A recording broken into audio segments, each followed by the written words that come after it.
So, do you want to hear about wizards on motorcycles in a dark dystopian city, going on adventures and trying to save the day, or at least themselves? Do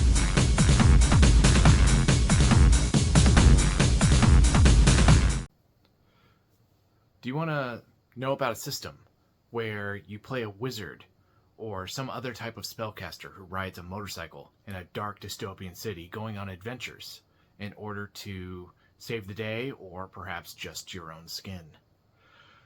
I'm starting a game design called Spellpunk. And while I have most of the core system down, I'm still generating a lot of content for it. What is Spellpunk as a game? Spellpunk is a high-trust, lightweight, D6 cinematic narrative tabletop RPG. So, if you've never played a tabletop RPG, congratulations, you're in good company. We're good with first-timers here. Basically, you sit around a table and roll dice, or some virtual equivalent of that. You communicate with a game master of some kind. They kind of run the world, and you run your own character and make decisions, and that combines to make the combined narrative. I like to say D&D with different dice, but it's more like D&D is one of all of the tabletop RPGs or TTRPGs. High trust, what does that mean? Well, that means that the GM is not your enemy, they are your friend. They are essentially creating challenges for your character to overcome and stories for your character to make decisions within and reveal some sort of story there. D6 based.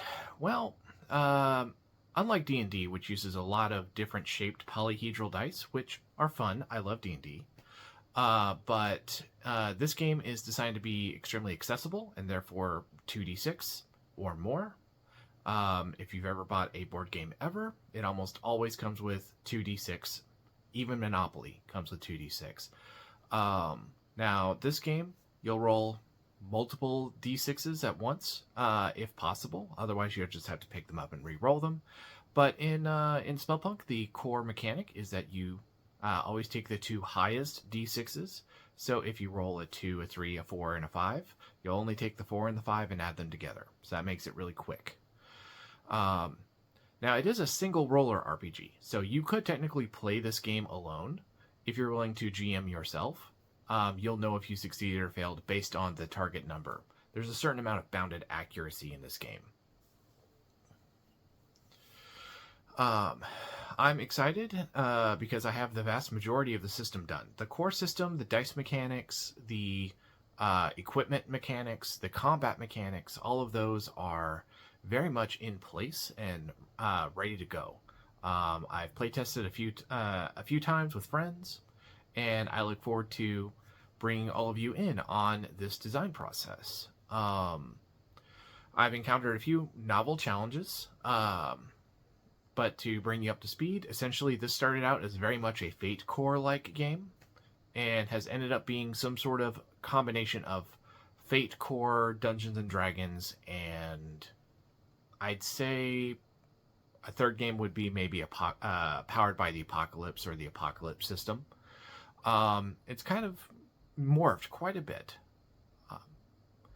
But in this system, instead of relying entirely on your own merits, which is great, there's actually a stat called Bonds, which I think is really important to the system. It's going to emphasize connections to the community and NPCs you might know or be able to bring in as a player.